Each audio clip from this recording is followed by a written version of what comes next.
Ang sumunod na araw, dinalaw si Remy ng isang matandang babae na nakasuot ng maitim at manipis na belo.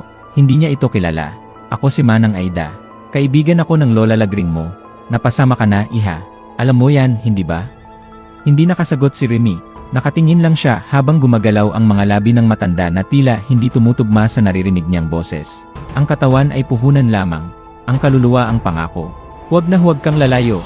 Pag-alis ng matanda, nagtangkang tumawag si Remy sa kanyang kaibigan sa Maynila gamit ang kanyang cellphone. Pero walang signal.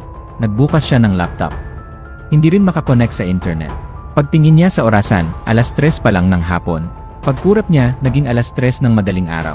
At dumilat ang kanyang mga mata na nakahiga na sa altar. Nasa paligid niya ang 6 na taong nakaitim, nakabenda ang mga mata, at may hawak na kandila. Sinasabi sa'yo, Remy, hindi ka dapat umalis. Huwag na huwag kang lalayo. Isa ka sa amin. Itinakda ka nila Green.